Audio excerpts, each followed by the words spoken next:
el programa Fortalecimiento para Docentes 2012, organizado por el Sindicato Nacional de Trabajadores de la Educación, sección 10.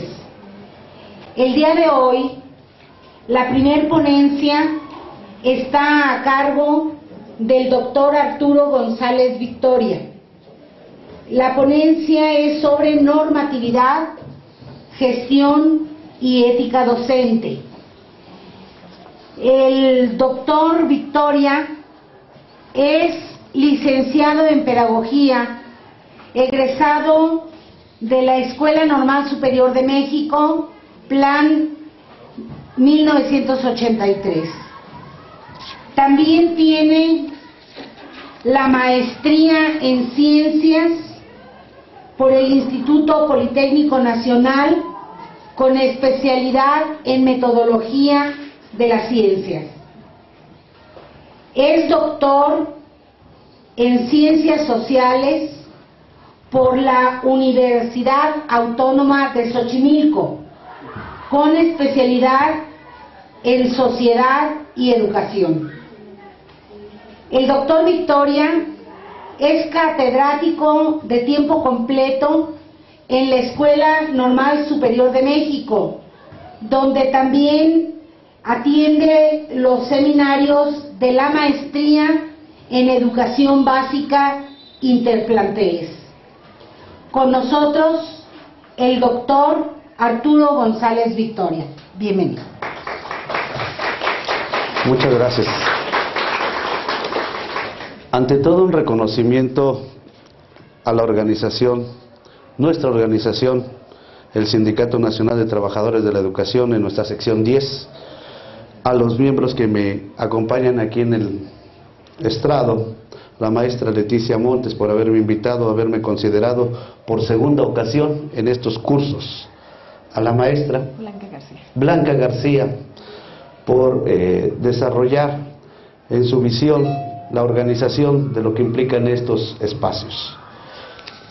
Primero, sé que ustedes tienen ya tiempo aquí, 1 hora, 2 horas, no sé a qué hora lo citaron.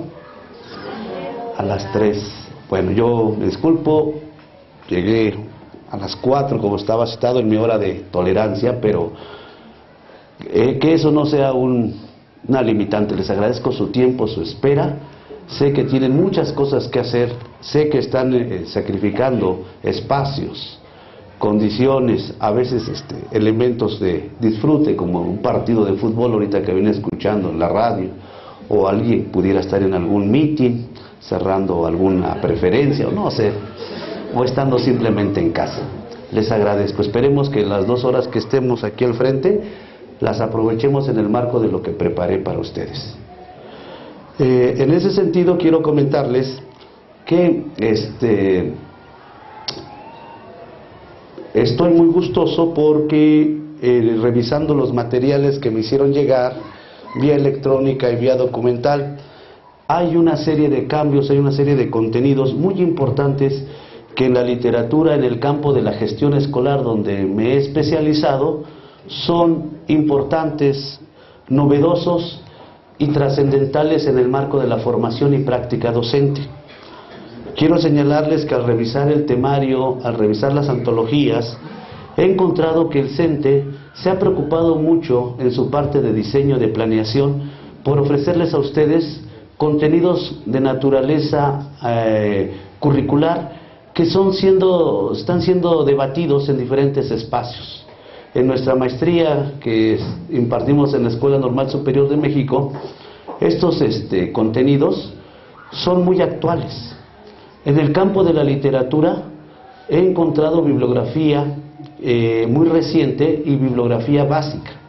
En el campo de la materia política estaríamos hablando de los programas sectoriales o los programas que tienen que ver con relación a la política educativa, planes y programas. También encuentro una literatura suficiente. Y en ese sentido traté de apegarme en las 3 exposiciones que voy a dar lo más posible a su temario para presentar su examen. Si me equivoco, si tengo alguna duda, si me extravío en los propósitos y en la forma de entender o comprender la acción que vamos a tener, con todo gusto ustedes me podrán hacer el señalamiento, las precisiones que yo agradecería, ¿sí? En ese sentido, tenemos 3 presentaciones.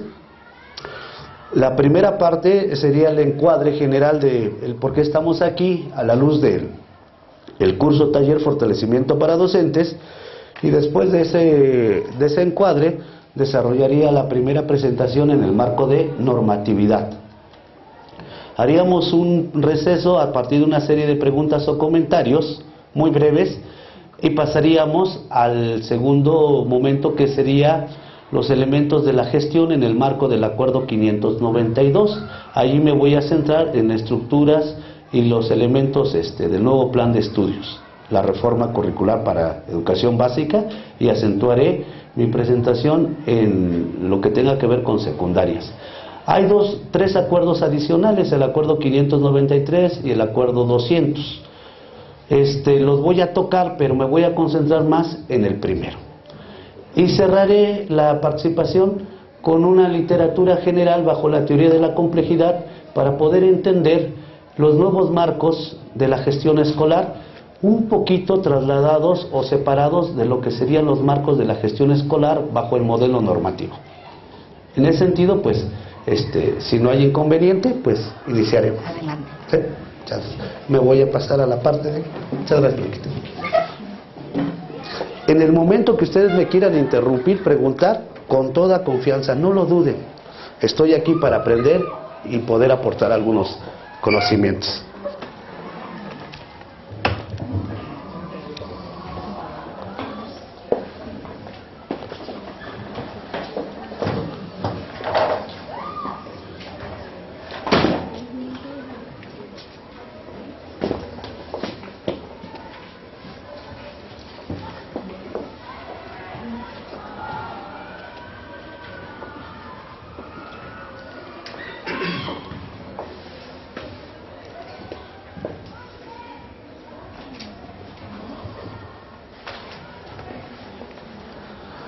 Esta primera diapositiva yo quiero recuperar en el marco de la política educativa de nuestro CENTE.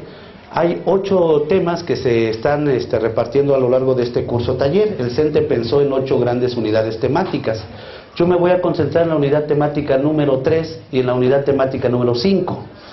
Y los vamos a considerar en el marco de 2 grandes eventos que sucedieron recientemente, que a partir del año pasado se generó a partir de diferentes conferencias, en diferentes centros, conferencias magistrales.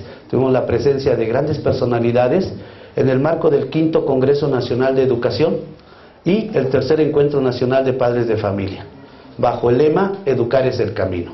Y ahí coloqué alguna propaganda, exprofeso del centro La Casa de Estudios, la Escuela Normal Superior de México, de donde yo provengo.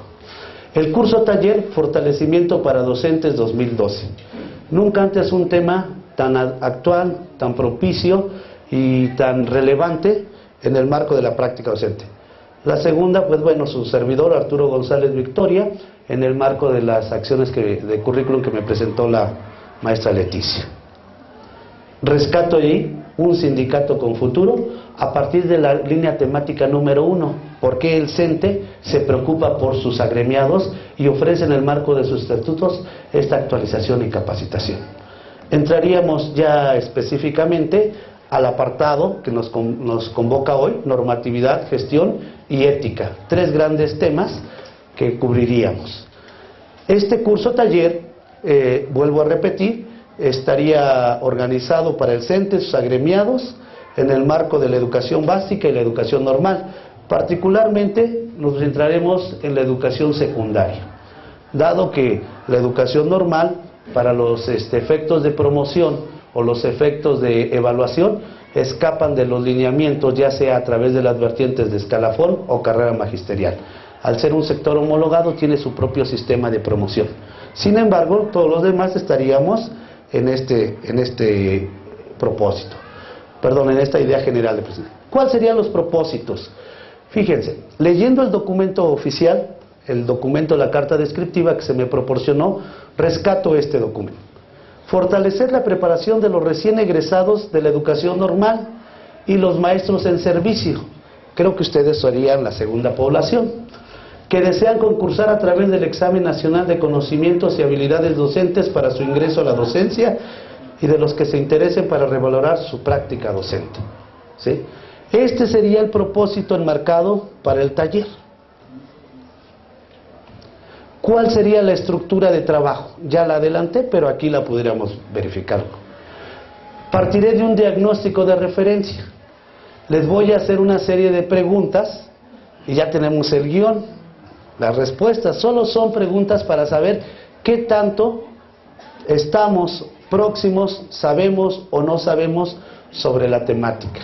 Entonces ahí me van a ayudar ustedes. De las estrategias que propone el programa, recuperé una que se llama sí, no, por qué. Ahorita la detallaré. Después de este diagnóstico de referencia, que van a ser 5 o 6 preguntas, pasaremos al marco legal y normativo, que es donde estudiaremos los elementos de la Constitución Política de los Estados Unidos Mexicanos. Solo será un repaso. Muchos de ustedes ya tienen, yo creo, en el diagnóstico lo voy a confirmar, pero creo que el que menos debe tener 2 años de servicio ya de experiencia docente. Entonces, ha estado expuesto a algunos elementos de conocimiento propios que se van a desprender de este marco legal, la Constitución Política, específicamente el artículo 3º, la Ley General de Educación, el apartado 1º, y yo le voy a dar mucha importancia al apartado 9º sobre los consejos de participación social en educación. Voy a tocar 2 estructuras, el consejo escolar de participación social y el consejo municipal, en este caso el consejo delegacional. En el marco del Sistema Nacional de Planeación hay un consejo escolar nacional, hay un estatal, hay un delegacional o municipal y baja la unidad al consejo escolar de participación. Esto unido al concepto de gestión. Hay más elementos, pero yo me voy a centrar en esos 2. La segunda presentación será la estructura educativa. Muchas gracias, Blanquita.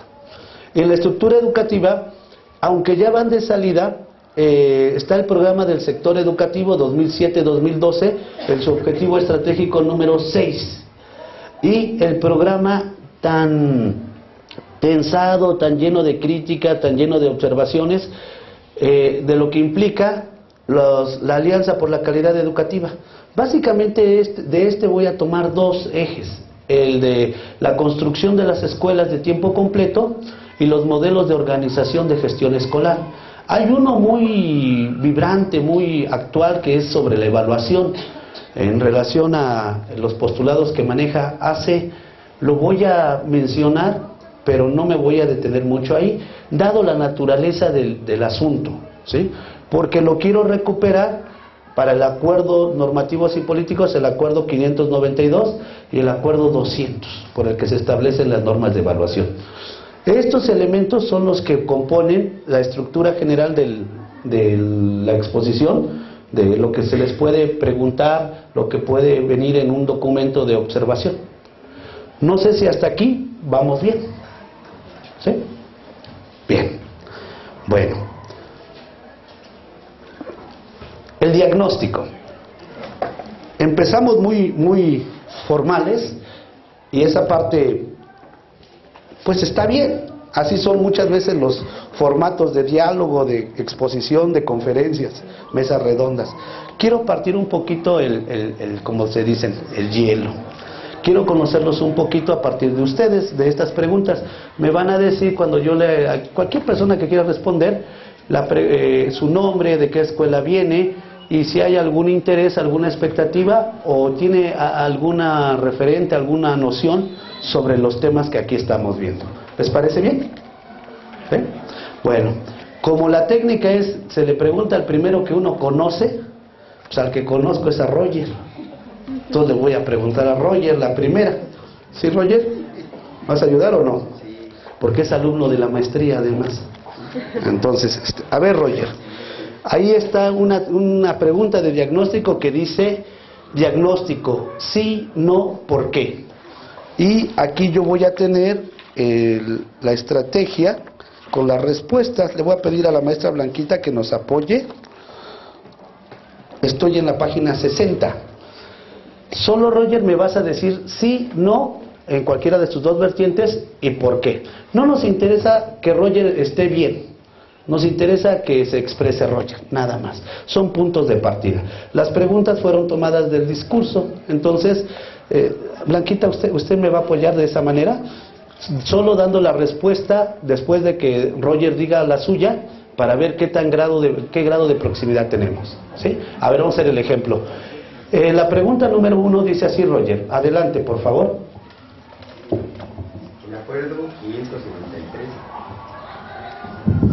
El acuerdo 593 comprende los 10 grados de la educación básica, efectivamente. Ahora se considera la educación preescolar, lo que es la primaria, los 6 grados de primaria y los 3 grados de secundaria. A ver, veamos la respuesta según el instructivo. Ok. ¿El acuerdo 593 comprende los 10 grados de la educación básica? No. Comprende los 12 grados de educación básica, 3 de preescolar, 6 de primaria y 3 de secundaria. Muy bien. Así nos vamos a ir con las preguntas de precisión y de... Gracias, Roger. Ponte un tache. No es cierto, no es cierto. Adelante, maestro. ¿A quién quiere usted el micrófono?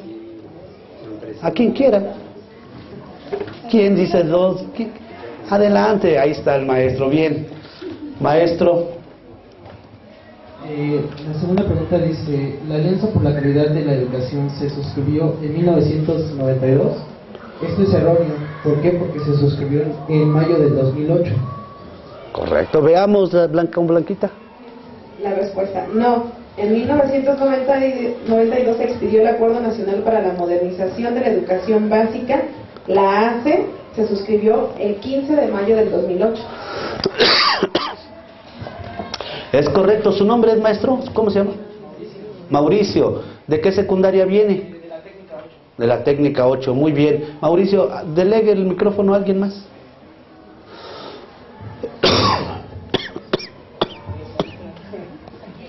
Blanquita. El plan de 11 años impulsado por Jaime Torres Bodet correspondía a los grados que conforman la educación básica actual. No. ¿Por qué? ¿Por qué? No, porque comprendía lo que es la primaria y secundaria. Bueno, a ver, ¿qué nos dice Blanquita? La respuesta: no. Fue un plan para el mejoramiento y la expansión de la educación primaria, mejor conocido como Plan de 11 años. Fue parte de la política educativa federal del entonces presidente licenciado Adolfo López Mateos, 1958-1964, propuesto por Jaime Torres Bodet, secretario de Educación Pública. ¿Sí? O sea que ahí, si estamos dándonos cuenta, maestros, están ubicándonos en cuestión de temporalidad, en cuestión de programas, en cuestión de circunstancias. Quieren posicionar el marco organizativo legal de la educación básica. Esos son con estas 3 primeras preguntas. Vamos a profundizar con otras 2. Por favor, quien quisiera, pase el micrófono a alguien más. Su nombre, de qué secundaria vienen, qué expectativas tienen. Patricia Ortiz Merino, vengo de la secundaria técnica número 22. Ok, Pati, adelante.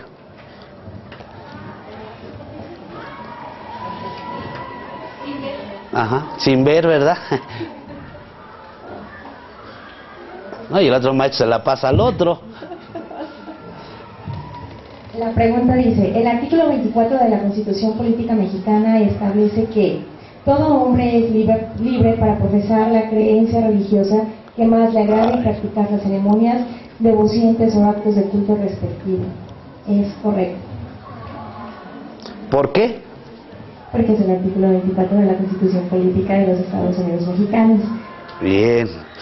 La precisión ahora la vamos a ver. Ok. Sí, siempre que no constituyan un delito o falta penados por la ley. Sí. Bien. Cerramos la última pregunta. Adelante, maestra. Pásale el micrófono a quien quiera.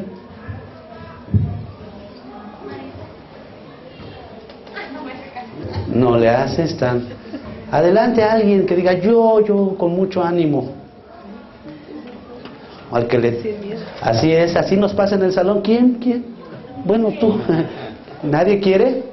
El maestro que tiene el micrófono. Vamos a darle a nuestro maestro. Adelante. El artículo 7 de la Ley General de Educación marca los fines de la educación básica. ¿Qué opinión tiene, maestro?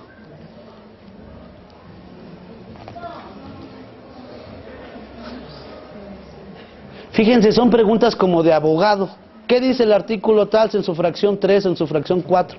Bueno, todavía los modelos de exploración así son. Sin embargo, me va a dar una idea, este artículo, sobre lo que estoy preguntando. Lo último que me interesa es si es el artículo 7, en un primer momento de exploración. Pero me interesa saber si efectivamente en esta Ley General de Educación habrá los fines de la educación básica. ¿Estarán contenidos los fines?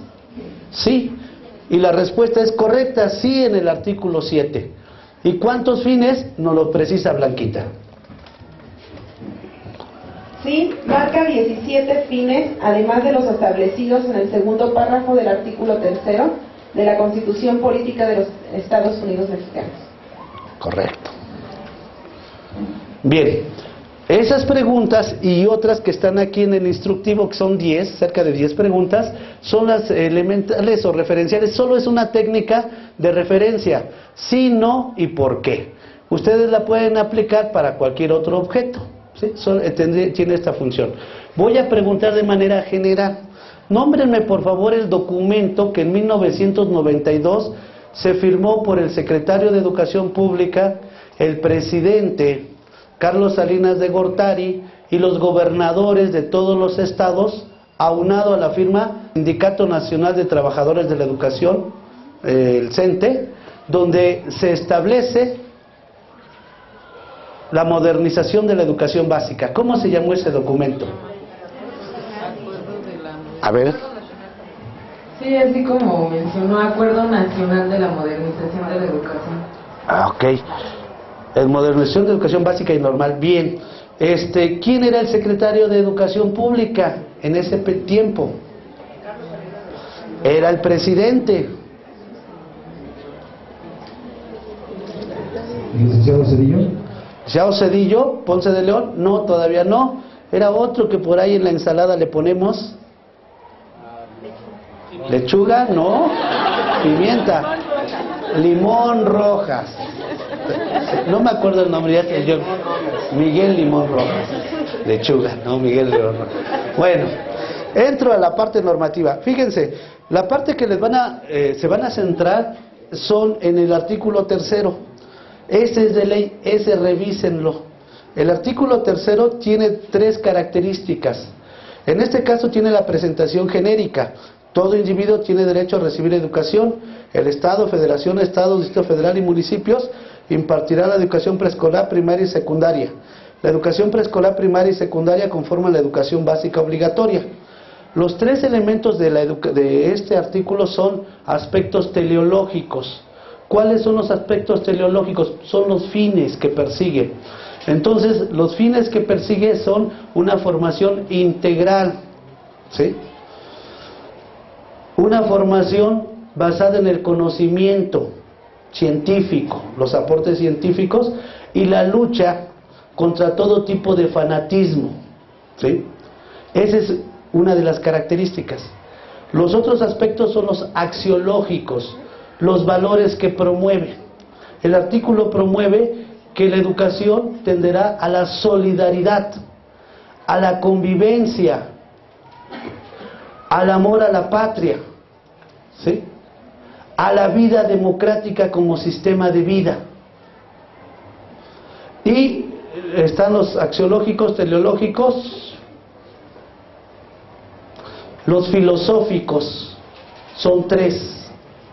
La educación será laica, gratuita y obligatoria, ¿sí? Ese es el núcleo teórico, filosófico, valoral de lo que nosotros somos como nación, ¿sí? La última reforma fue al sentido de la educación obligatoria. Y aquí está por qué va a ser un punto de partida. Todos los sistemas educativos que que firmaron ante los organismos internacionales los acuerdos de desarrollo o de cooperación en materia educativa, acordaron que al menos todo su sistema de educación básica debería ser obligatorio, era responsabilidad de todos los estados. Ahorita les digo cómo se llamó esa política y dónde se desarrolló. De tal manera que el último nivel que en materia legislativa se hizo obligatorio fue la educación secundaria. Y preciso, la educación media superior acaba también de estar en ese rango de obligatorio, ¿sí? En el marco de la Cámara de Diputados y en el marco de la Cámara de Senadores, donde se aprueban y se ratifican las leyes, ¿sí? Pero para efectos de la educación básica, toda la educación básica es obligatoria, al menos para nuestro país, ¿sí? Ese sería el primer componente en materia normativa. De ahí se van a desprender el siguiente ordenamiento por orden de importancia. Después de la Constitución, quien rige en materia educativa se conoce el documento como la Ley General de Educación. La Ley General de Educación sustituyó a la Ley Federal de Educación que teníamos y que estaba enmarcada en el año de 1973. Y esta ley se promulgó en 1993, 20 años después. A la fecha va a cumplir también sus 20 años ya, del 93, 2003, 2013, tendría 18, 19 años de vigencia. Está dividida en 9 capítulos, ¿sí? Cada capítulo ordena una parte del sistema educativo nacional. El primer capítulo define la naturaleza y los componentes de la organización, de la estructura del sistema educativo, del artículo 1 al 10. Los demás capítulos hacen referencia a algunos aspectos relativos a su organización y funcionamiento. En materia de gestión escolar, el capítulo 9, que abarca los artículos 69, 70, 71 y 72, hablan de la participación social. Es un aspecto novedoso, porque trasciende la parte de la organización. En la parte de la organización tiene que ver con la descentralización y la federalización educativa. Por eso les preguntaba de ese primer acuerdo. El Acuerdo Nacional para la Modernización dio salida a muchos problemas que el centro tenía, o la federación tenía, como políticas. Había unidades o entidades de la Secretaría de Educación Pública donde se definían las políticas, los programas, e iban a todos los estados, se aplicaban a todos los estados. Hoy en día, con esa modernización y con estos aparatos, el Estado mexicano se actualiza para delegar las funciones en materia técnico, en materia administrativa y en materia pedagógica. De tal manera que todas las entidades se van a regular y se van a homogeneizar en función de las leyes locales, las leyes que tiene cada estado en su condición de libre y soberano, pero van a estar unidas a la Ley General de Educación. Cada estado tiene su propia ley estatal de educación, ¿sí? Los congresos estatales han desarrollado esto. Bueno, de esto, aquí vamos a cubrir lo que llaman la territorialidad. Son de orden público e interés social. La noción de interés social para el Estado es importante. ¿Por qué?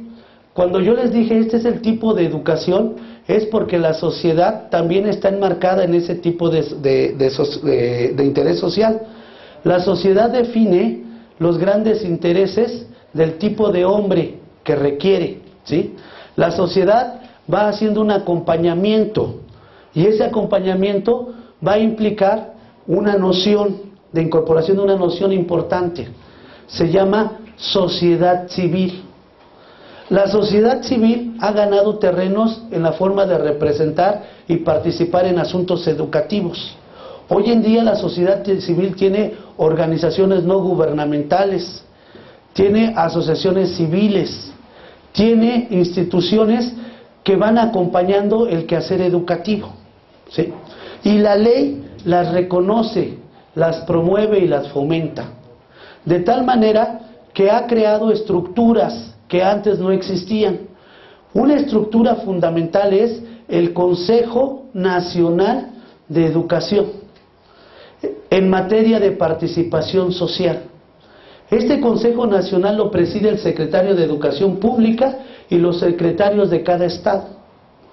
Dentro de las funciones de este consejo está articular los programas en materia de prevención, en materias de seguridad, atención a la salud, desarrollo en programas de atención de grupos vulnerables, atención en problemas técnico-pedagógicos, deportivos, culturales, artísticos, fomento en materia de la cultura de protección civil, desarrollo de actividades recreativas y de enlace y corresponsabilidad con la comunidad.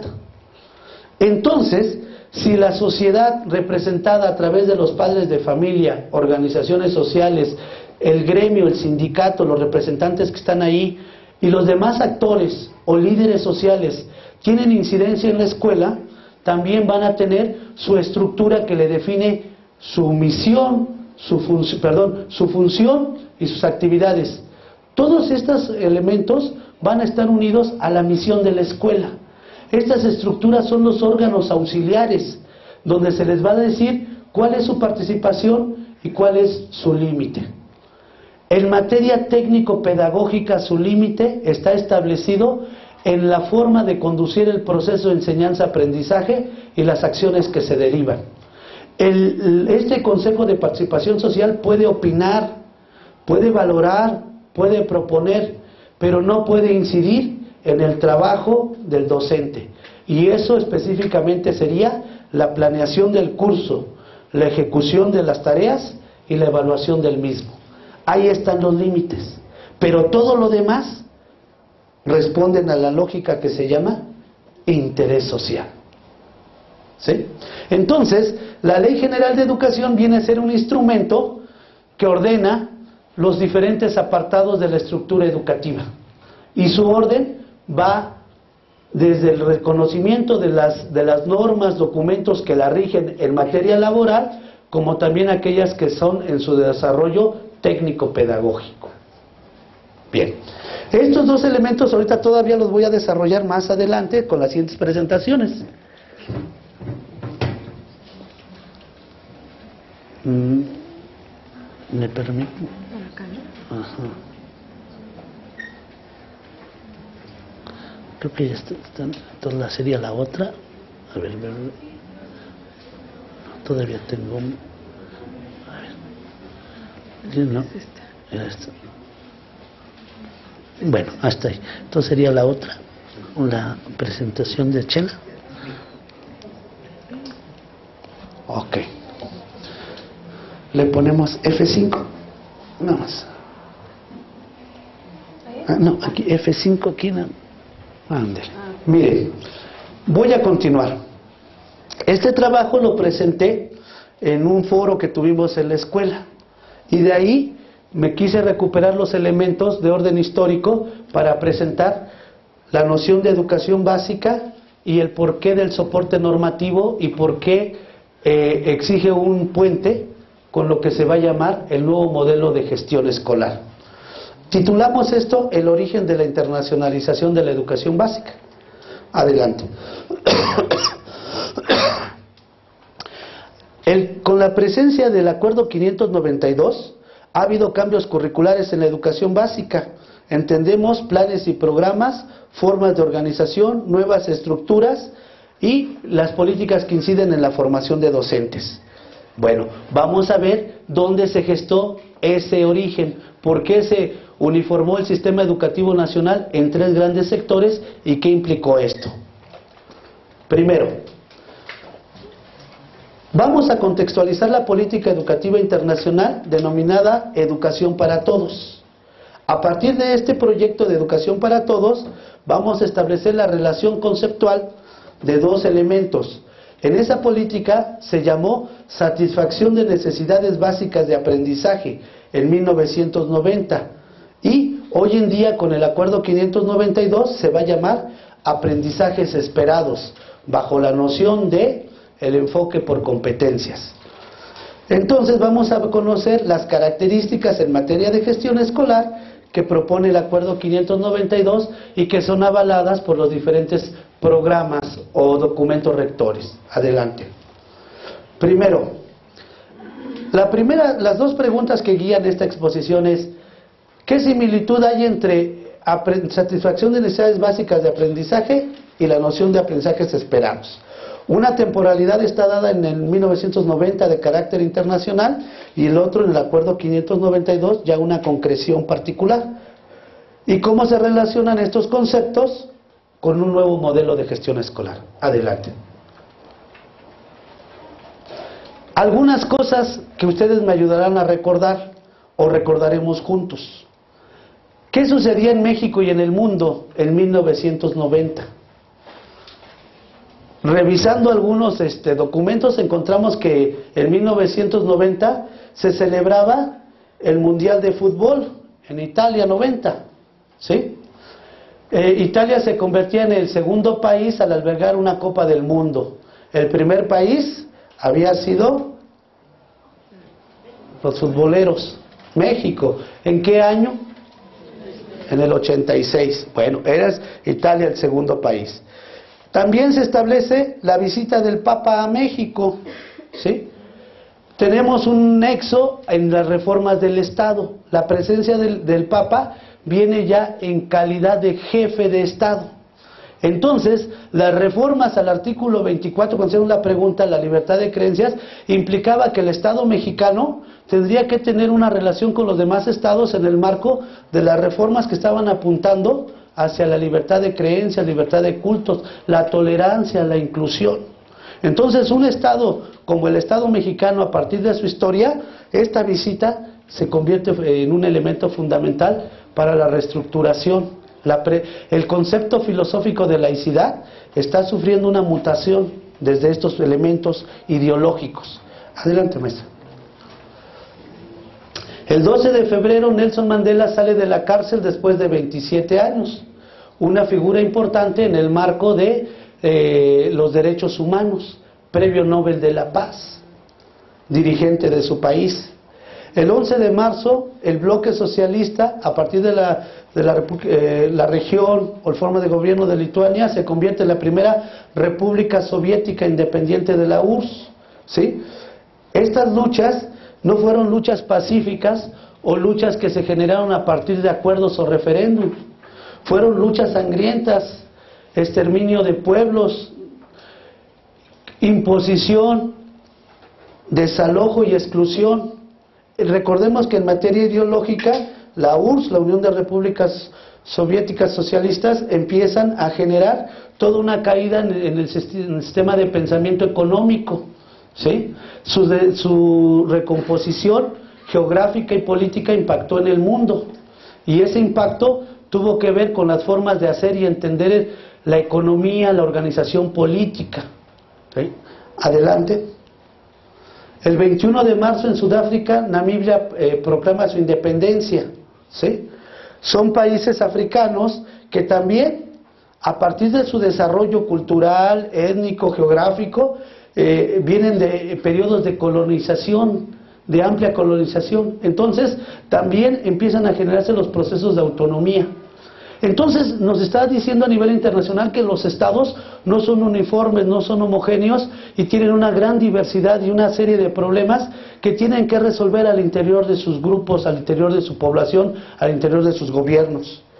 El 24 de abril en Cabo Cañaveral se lanza un transbordador con el telescopio espacial Hubble, ¿sí? La ciencia y la tecnología se va desarrollando en los países con mayor capacidad que tienen.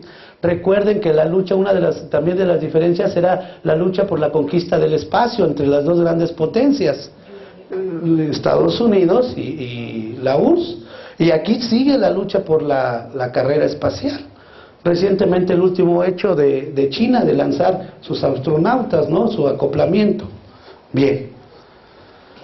El 3 de octubre se vuelve a unir Alemania del Este y Alemania del Oeste, poniendo fin a 45 años de separación y de Guerra Fría. Los maestros que son de historia conocerán los elementos que dieron del bloque, ¿sí? Aquí estos elementos son importantes porque esta Guerra Fría, que era distante, que era lejana, no tenía el eco tan fuerte de la disputa material, económica, simbólica, ideológica, como lo tuvo en diferentes partes de producto de la Segunda Guerra Mundial, como en la misma Corea, con la misma Alemania, los efectos en la guerra de Vietnam. Aquí se tuvo el reconocimiento y la presencia, a partir de estos elementos del bloque socialista, de partidos o de pensamiento de izquierda. Sin embargo, no eran tamizados y no eran tan tensos como los que se generaron en el periodo de la Guerra Fría. Entrando específicamente en materia para nosotros, el licenciado Carlos Salinas de Gortari, del 88 al 94, impulsa este Programa Nacional de Modernización Educativa, que posteriormente se traducirá en reformas educativas, dando inicio a una reorganización del sistema educativo nacional, ¿sí? Si queremos entender la Ley General de Educación, los programas de modernización, las condiciones actuales, este es el punto de inflexión. Este es el programa que hace la separación del Estado mexicano tradicional con el Estado mexicano moderno. Entendemos por el Estado tradicional aquellas formas o estructuras que mantenían un régimen en crecimiento, ¿sí? Sistema de educación básica, entendida como primaria y secundaria, lo elemental. Educación media desarticulada, todavía no existían las formas articuladas de lo que pudieran ser los fines que orientaban la educación media superior en sus vertientes propedéutica o terminal. Y la educación superior totalmente manejada a la luz de las instituciones autónomas, las grandes instituciones, pero en procesos crecientes desde los 70s, estaríamos hablando de entre los 70s y los 80s, con la gran masificación del subsistema de educación superior, ¿sí? Bueno, pues con este programa, Carlos Salinas de Gortari pretende articular la educación en tres grandes modelos, o tres subsistemas. El modelo que sería la educación básica, la educación media superior y la educación superior. Este es el documento base, ¿sí? Bien. ¿Cuál sería nuestra primer punto de partida? Primero, a nivel internacional el gobierno de México firma convenios. Un convenio es el convenio denominado Yomtien, Satisfacción de Necesidades Básicas de Aprendizaje, donde dicen todos los gobiernos de todos los países que asistieron a la ONU en esta declaración: cada persona, niño, joven o adulto, deberá estar en condiciones de aprovechar las oportunidades educativas referidas para satisfacer sus necesidades básicas de aprendizajes. Este concepto, muchachos, perdón maestros, necesidades básicas de aprendizaje, es un concepto de la economía. A las mamás, a nuestras mamás, y en el discurso político es muy común decirles cuál es la canasta básica. ¿Qué elementos lleva la canasta básica en materia de alimentos? ¿Qué pondríamos en la canasta básica en alimentos, maestra? ¿Qué pondría en su canasta? Arroz. Arroz. Tortilla. Tortillas. Leche. Azúcar. Azúcar. Café. Bueno, ¿qué no pondrían en lo básico? Salmón. Salmón. Atún. ¿Qué no pondría en lo básico, maestra? En su canasta básica. Pues petróleo. Petróleo, no lo pondría en su canasta básica. ¿Usted, maestra? ¿Qué pondría en lo no básico? Piensen en algo poco usual, poco que no se necesita. Alcohol. Alcohol. Bueno, algunos estarían, oye, no, eso sí es básico, eso sí lo pondría. El alcohol es básico, si no, ¿cómo nada, no es cierto. Bueno, pues en materia educativa, ¿cuáles creen que serían las operaciones básicas que debieran estar? Las imprescindibles para toda la gente de todo el mundo, lo básico. La educación básica de kinder, primaria, secundaria. Sí, serían los niveles, pero lo básico ya lo dijo uno. Leer. Ok, leer, escribir, sumar, contar, restar. Eso es lo básico para ellos. Entonces dijeron, para hacer lo básico necesitan cambiar sus sistemas curriculares, necesitan cambiar sus modelos pedagógicos de enseñanza, sus contenidos. Entonces apareció toda una reforma curricular, pero no la pudieron hacer de conjunto y de golpe, la fueron haciendo paulatinamente. Y la última reforma es la que se está viviendo. Ese fue el encargo. todos deberíamos tener un currículum de educación básica compuesto por 12 niveles. Aquí se fijaron una meta, solo 10, pero los niveles de la educación secundaria ya pasarían, ¿sí? Aquí estarían, ¿alguien quisiera leer la lámina? ¿Cuáles serían esas básicas? A ver, maestra. Satisfacción de las necesidades básicas de aprendizaje. Hontiem, Tailandia, del 5 al 9 de marzo de 1990. Estas necesidades abarcan tanto las herramientas esenciales para el aprendizaje como la lectura y la escritura, la expresión oral, el artículo, la solución del problema, el cálculo, como los contenidos básicos de aprendizaje, conocimientos teóricos y prácticos, valores y actitudes, necesarios para que los seres humanos puedan vivir, desarrollar sus capacidades, vivir y trabajar con dignidad, participar plenamente en el desarrollo, mejorar la calidad de su vida, tomar decisiones fundamentadas y continuar aprendiendo. La amplitud de las necesidades básicas de aprendizaje y la manera de satisfacerlas varían según cada país y cada cultura. Cambian inevitablemente en el transcurso del tiempo. Sí. Fíjense, ni siquiera había acuerdo porque cada país ofrecía diferentes elementos y condiciones.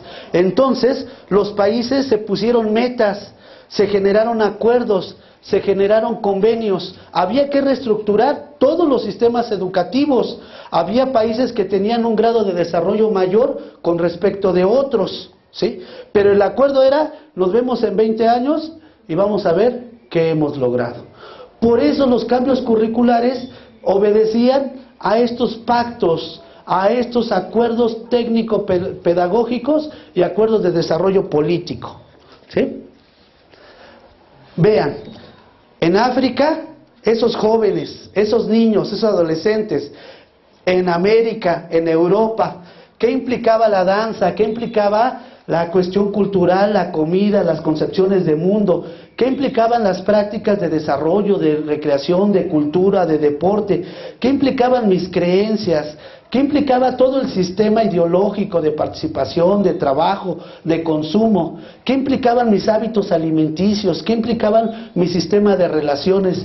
¿Qué implicaba mi visión del mundo? ¿Qué implicaba saber y conocer los grandes elementos que estaban trascendiendo a partir de la tecnología, la naciente tecnología, en su idea de masificación? ¿Sí? Los proyectos económicos que estaban atravesados, los grandes proyectos políticos, los movimientos de las revoluciones, los movimientos de conservación. ¿Qué pasaba sobre cada sujeto y sobre cada sistema educativo? En ese sentido también enmarcamos las condiciones de equidad, las condiciones de acceso a la educación básica, las condiciones estructurales. ¿Será lo mismo para los pueblos marginales o las comunidades indígenas ingresar a su sistema educativo, por ejemplo, en la organización y desarrollo de su lengua, de sus contenidos?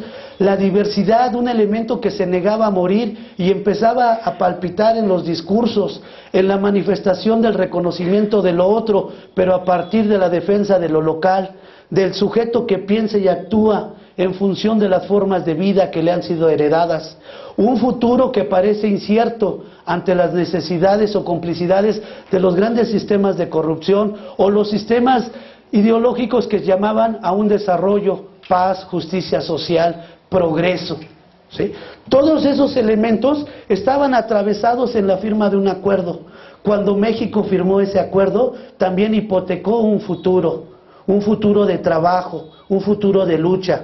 ¿Qué tipo de maestros necesitábamos? ¿Qué tipo de sociedad? ¿Qué elementos culturales permitían y facilitaban el desarrollo de ese acuerdo? Entonces, la tarea no solo estaba concentrada en los administradores de la educación, no estaba concentrada en los aspectos técnico-normativos, no solamente estaban concentrados en la escuela y en los maestros en sus prácticas, estaba contemplada en la sociedad, en los sistemas educativos que iban a dar una respuesta cultural a un nuevo tipo de hombre global sin perder su localidad, un tipo de sociedad que exigía la apertura de mercados y la fluidez económica del mayor número de capitales, pero también requería un tipo de sujeto capaz de entender estos procesos económicos, estos procesos sociales. Hacer digno lo que aparentemente se hacía como los procesos de sometimiento de un grupo, de una clase o de todo un sistema. Estas eran las tensiones que estaban detrás de las discusiones de los procesos de globalización, de la educación y la reestructuración de sus sistemas. Sin embargo, la otra cara de la moneda, lo que implicó el reto. Adelante. Aparece el Acuerdo 592. Y este Acuerdo 592 va a manejar ahora otra noción conceptual. El 592 tiene 3 conceptos, pero si podemos identificar estos 3 en su desarrollo, estaremos... ¿sí? Adelante, maestra, ¿qué nos dice la lámina? Usa el micrófono. En el marco del Acuerdo 592 para la SEP 2011-22, el concepto de los aprendizajes esperados son indicadores de logro que, en términos de la temporalidad establecida en los programas de estudio, definen lo que se espera de cada alumno en términos de saber hacer y saber ser. Además, le dan creación al trabajo docente al hacer constatable lo que los estudiantes logran y constituyen un referente para la planificación y la evaluación en el aula. Sí. Ahí está uno de los conceptos nuevos. Si allá había satisfacción de necesidades básicas de aprendizajes, en este nuevo acuerdo el concepto se llama aprendizajes esperados. ¿Sí? Hay otros 2, el otro es estándares y el otro es competencias. Son los 3 conceptos que se van a derivar. ¿Sí? En el nuevo acuerdo, la nueva visión de este documento es saber hacer, saber ser, saber y saber convivir con los demás. Competencias que ustedes ya desarrollaron, creo que en el marco del plan y programas en el 2006, pero que se mantienen y se perfeccionan a partir de estándares. Y estas preguntas como competencias no están definidas solo desde una lógica. Cuando yo les puse las imágenes, había muchas lógicas. Pues detrás de las competencias al menos se vislumbran 2 lógicas fuertes. Las competencias que me permiten aproximarme y hacerme dueño del conocimiento, y las competencias que me permiten hacer para la producción. Cualquiera de las 2 concepciones tienen sus principios, sus teorías, sus axiomas. En materia educativa las competencias no están definidas de una forma universal. No hay una sola teoría que las defina. Entiendo yo que las 2 grandes corrientes teóricas, una la empiezo a identificar, o los autores la dan, en la teoría de Patrick, se me fue el autor, no me acuerdo, y el otro es John Dewey, en relación a las competencias para la reflexión, competencias para el trabajo, competencias para la creación, la apropiación del conocimiento, competencias para ir de lo simple a lo complejo. ¿Sí? Competencias para aprender a aprender, para aprender a hacer, para aprender a saber hacer. ¿Sí? Y hay otro tipo de competencias que yo creo que la gestión escolar sí puede recuperar en un modelo, que son las competencias para la formación de la ciudadanía, saber convivir, tolerar lo que es diferente, la inclusión, la lucha por la justicia social, la equidad, la defensa de los derechos humanos, la particularidad, las normas de convivir con aquellas formas ideológicas. Bueno, lo voy a particularizar con las reformas que los estados modernos o algunos estados modernos han hecho para la tolerancia de la convivencia pacífica entre personas del mismo género, ¿sí? La inclusión, el matrimonio en personas del mismo sexo. Pero también hay otras que serían el rescate del individuo en una forma de convivencia, el diálogo como mecanismo de solución de conflictos, ¿sí? El combate a la violencia en las escuelas, ¿sí?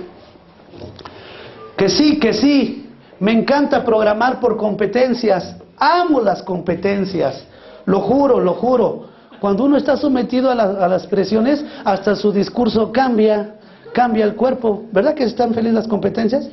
¿Verdad que no hay problema? Es más, pase por un cheque porque su planeación está por competencias. Cuando se ha inculcado algo en la cabeza y es tan fuerte, no se necesita generar fuerza física. La fuerza de un discurso se convierte en la forma de violencia que activa el principio de obediencia. Entonces basta que nos digan uno su plan por competencias. Sí, cómo no, lo traigo mañana. Ya lo empecé a hacer. Sin que ya opere un sistema de resistencia. ¿Por qué? Porque como política dominante o homogénea ha sido inculcada por todos los aparatos del Estado. Duro por parte de la invitación y ve y dan cursos sobre competencias. O ahí están los talleres. Cuando las formas son dominantes, son homogéneas, son como el virus, empiezan a propagarse y a reproducirse, a contaminar. Bueno, no sé, no me parece muy sincero. Paco, ¿por qué no le das otra vueltecita para que esté convencido? ¿Sí? Entonces el sistema de competencias, ante la violencia simbólica no hay recurso, no hay defensa, pero sí hay proceso de reflexión. No quiere decir que esto sea malo, sin embargo ustedes están sometidos a muchas formas de violencia simbólica. Tener conciencia de ellos es la primera forma de resistencia. Adelante. A ver, adelante, maestra, la lámina. Por disposición oficial, tenemos que dejar que piensen y construyan el conocimiento por sí mismos. ¿Y no pone? ¿Cómo se llamaba ese proceso de construcción del conocimiento? Ahí ya dije la respuesta ahí. ¿Cómo se llamaba en el plan? El constructivismo, pero técnicamente el aprendizaje que hay, ¿cómo se llamaba? Aprendizaje memorístico, aprendizaje significativo. Entonces, que construya el conocimiento por sí mismos eran procesos de diálogo, de reflexión, de encuentro, de duda, de comprobación. Acá no, acá en el nuevo modelo van a ser estándares definidos entre aceptable y no aceptable, ¿sí? Entonces los aprendizajes esperados ya no son de construcción, van a ser de demostración. Adelante. Ahora sí, entraría yo a esta parte, el modelo de gestión. Bueno, si esta nueva estructura fue basada y se fundamentó en reglamentos, en normas, ¿sí? También, sin embargo, debe de tener nuevos elementos la gestión o la organización. ¿Cuáles serían esos? Las nuevas formas de organización serían la colaboración, el trabajo, gestión de aprendizajes, docentes, alumnos. No, actores, la siguiente. Sí. Aquí sería el trabajo en equipo, la formación de comunidades de aprendizajes. El nuevo modelo educativo, en su documento Programa del Sector Educativo, el objetivo estratégico número 6 dice que las escuelas se deben convertir en instituciones bajo un modelo de gestión democrática y participativa, orientadas a la formación del educando. Entonces, necesitamos escuelas con estructuras como el consejo técnico, el consejo de participación, las juntas de academias, los talleres generales de actualización, espacios de reuniones de diálogo para poner en común los problemas de aprendizaje que tienen los alumnos, la organización del aula.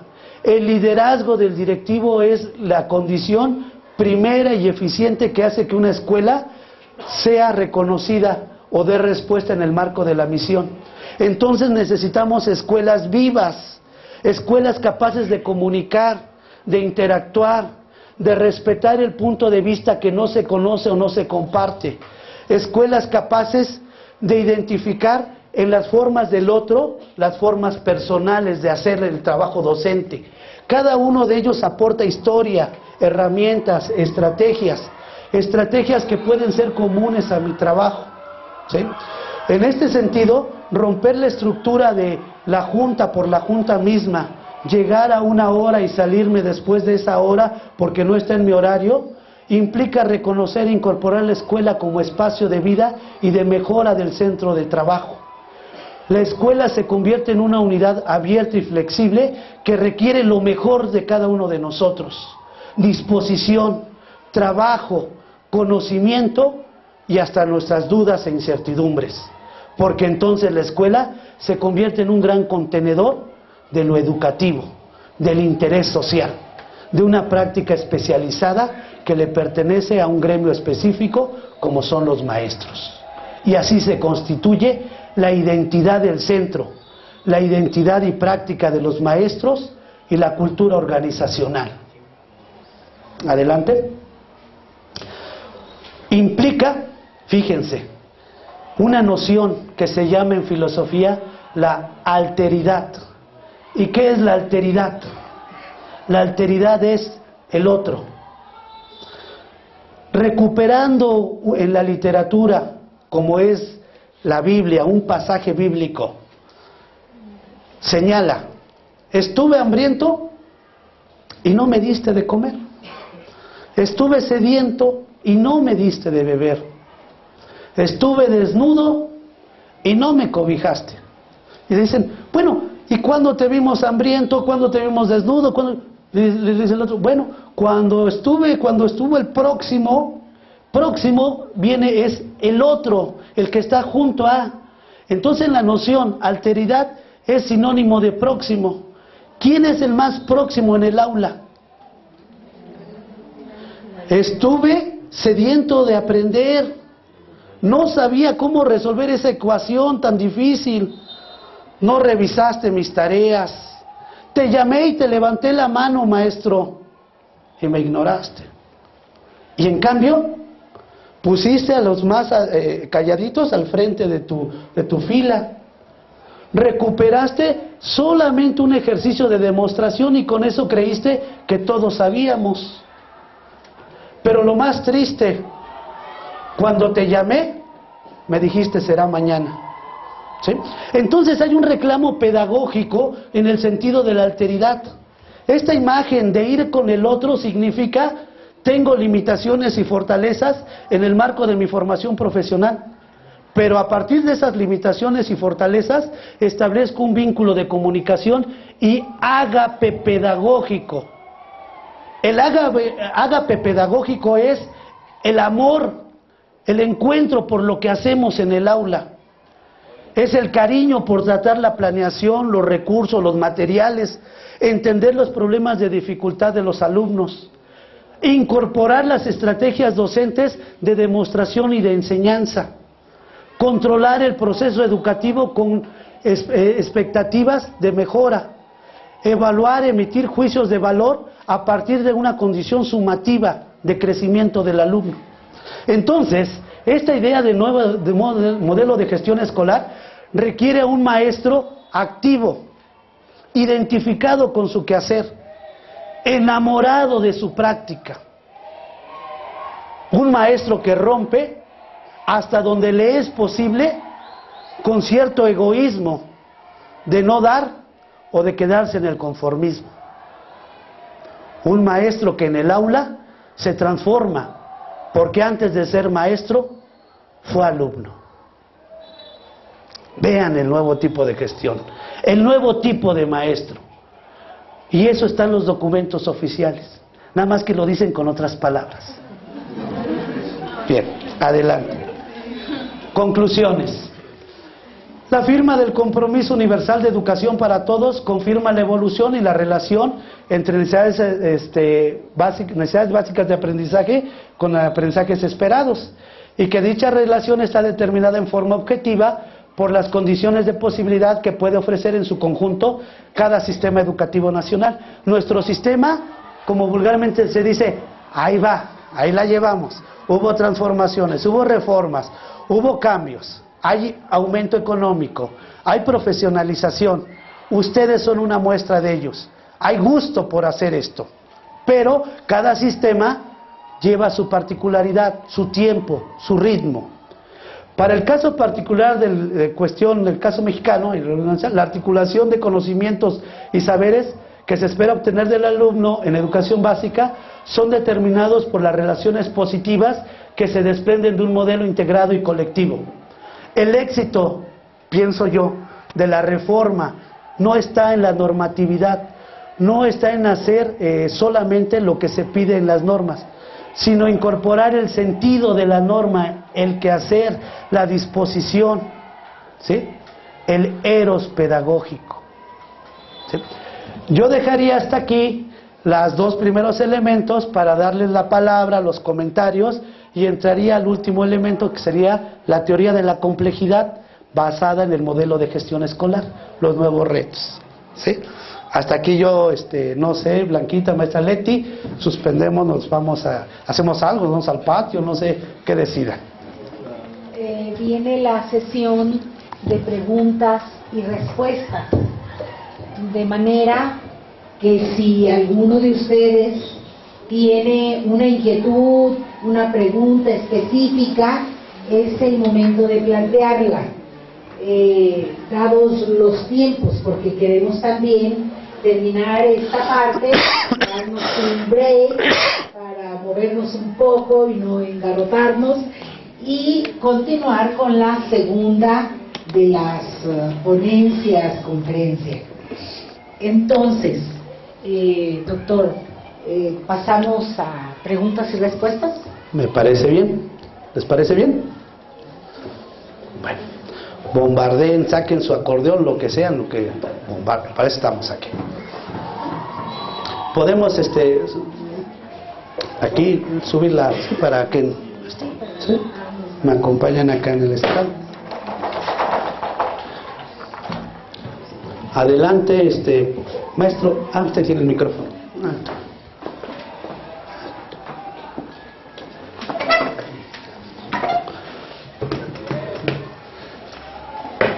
Preguntas, maestros, o yo les pregunto, al revés.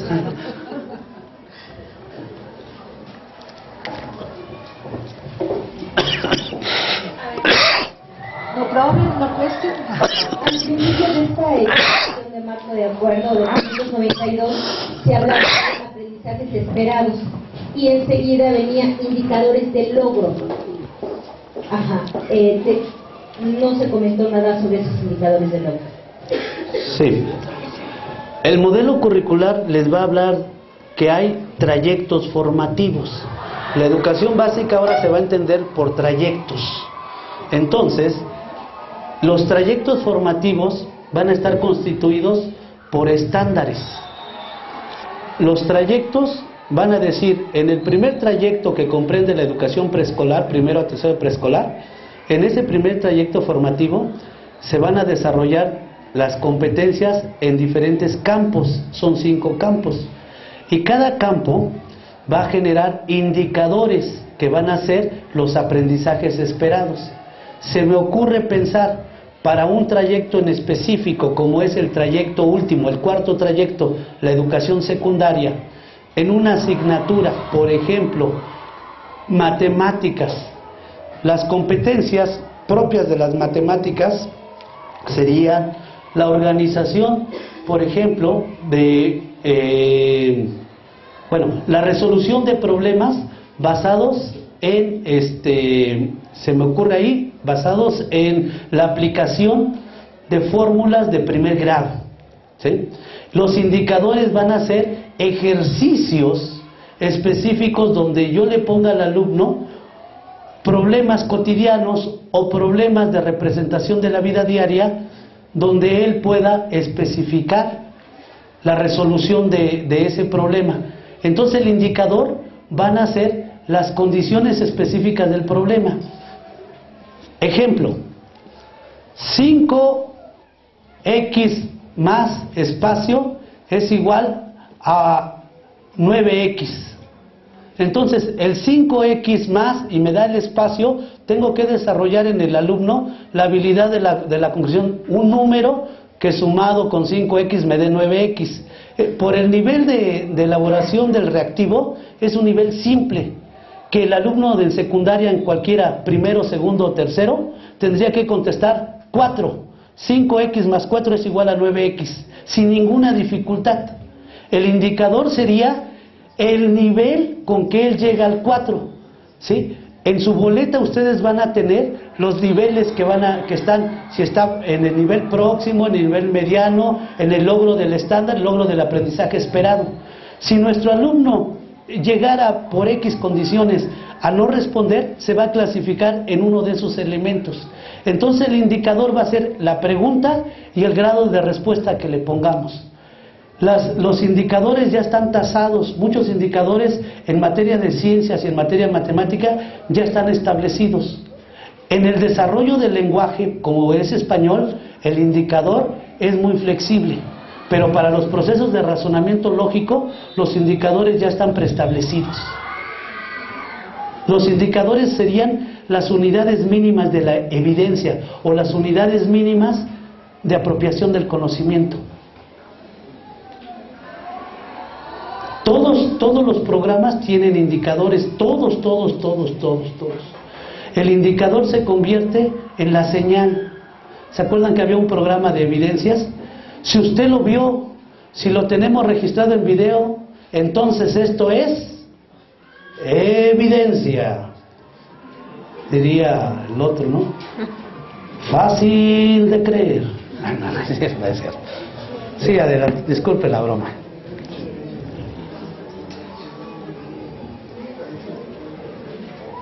Sí, maestro.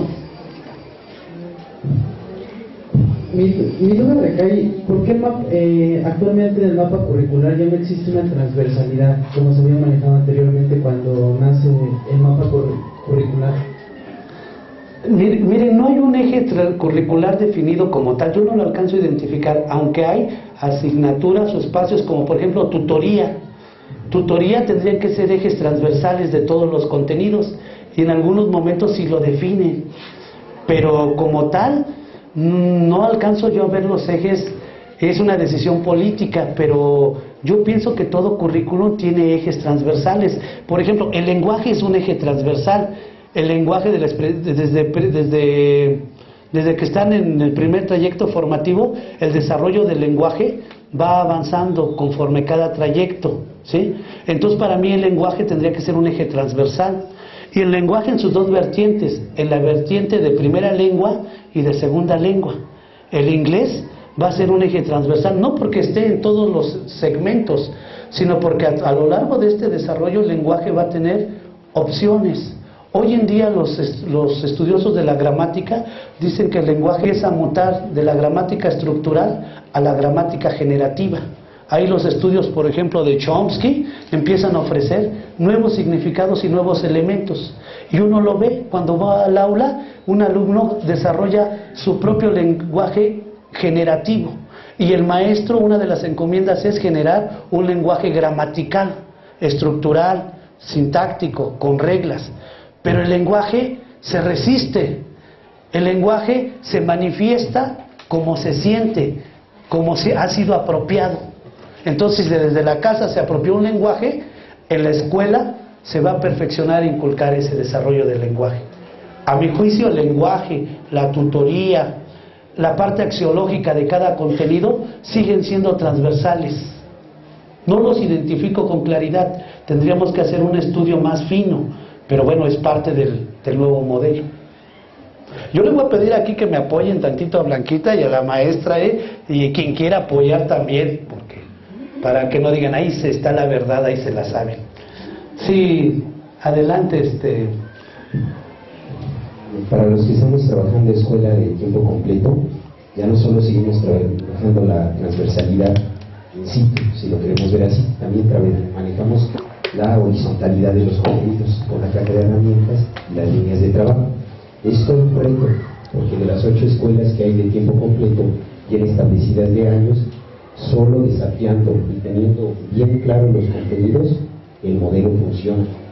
Por eso hay escuelas que están queriendo salir del modelo y hay otras que están prevaleciendo. Lo comento porque en escuelas de tiempo completo hasta las 50. Y las 8 líneas de trabajo ya están flexiblemente integradas a las líneas de trabajo académico. Pero ha sido también parte del trabajo de consejo técnico y las condiciones específicas de la comunidad lagunilla de Pico.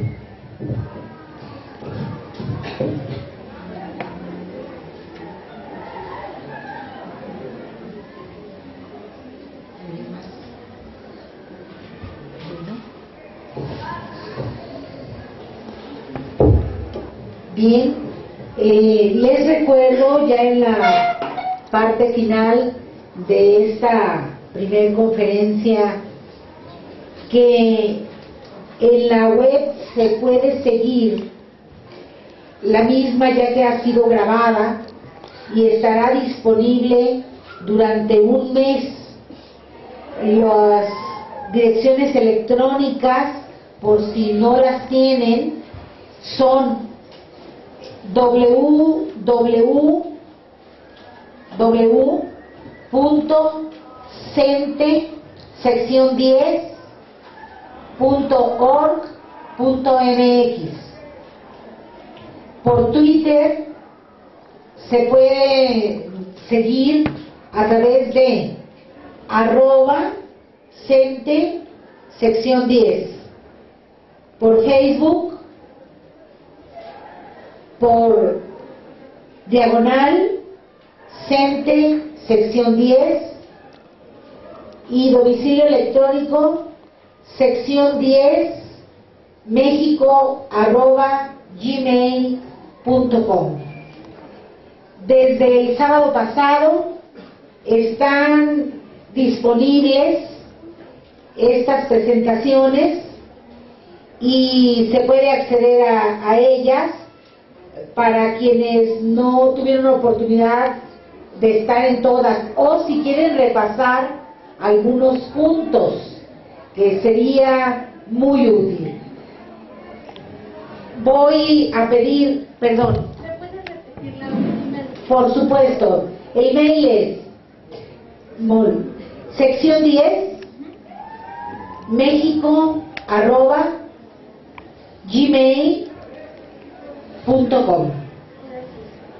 Bien, si no hay más preguntas, más intervenciones, le pediré entonces a la profesora Blanca García que nos haga el favor de entregar el reconocimiento al doctor Arturo González Victoria y agradecerle a él, desde luego, de manera directa, su valiosa colaboración con esta etapa de fortalecimiento para docentes organizada por la sección 10 de nuestro Sindicato Nacional de Trabajadores de la Educación. Muchas gracias. Muchas gracias. Buenas tardes. Doctor Arturo González Victoria, quiero entregarle una constancia por su sobresaliente participación en la ponencia Normatividad, Gestión y Ética Docente en el marco del curso Taller Fortalecimiento para Docentes, a nombre del maestro Jaime León Navarrete, secretario general de la sección. Muchas gracias. Muchas gracias, maestra. Le agradezco la atención de la maestra. Muchas gracias. Espero que nos sigas apoyando. ¿Me puedo despedir? Para agradecer. Bueno, miren, todos son de técnicas, ¿verdad? Diurnas y Educación Física.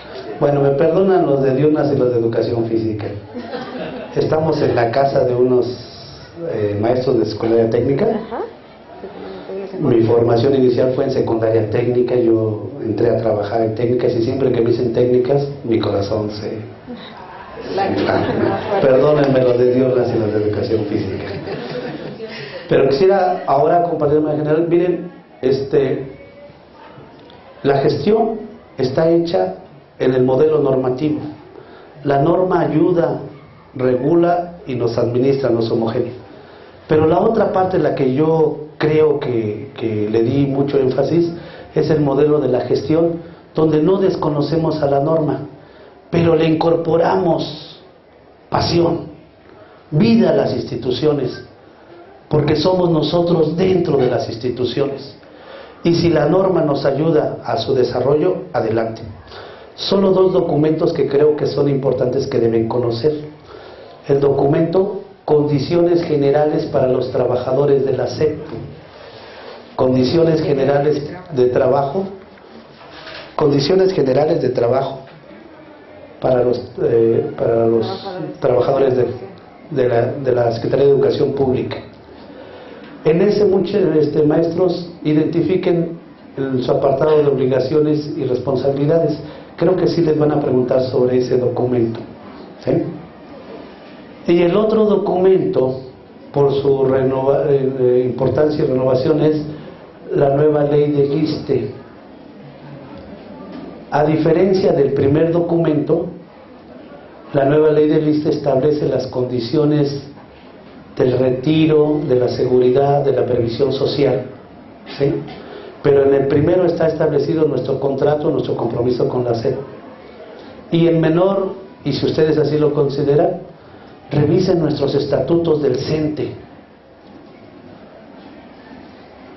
Ante la tensión, la dificultad o un problema, tienen muchos derechos que el sindicato les puede generar en su beneficio, ¿sí?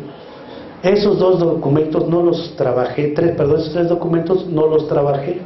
Siento yo que son una recomendación ya para ustedes en su tiempo libre. Mi cariño y despido, el saludo de la Escuela Normal Superior de México. Cuando ustedes vayan, estarán las puertas siempre abiertas, sea en la licenciatura, en el posgrado, a través de la maestra Leti, su servidor que está en el Departamento de Investigación Educativa, y le agradecemos a nuestra Blanca que se le llegara nuestro saludo al maestro Jaime. Claro. Gracias una vez más.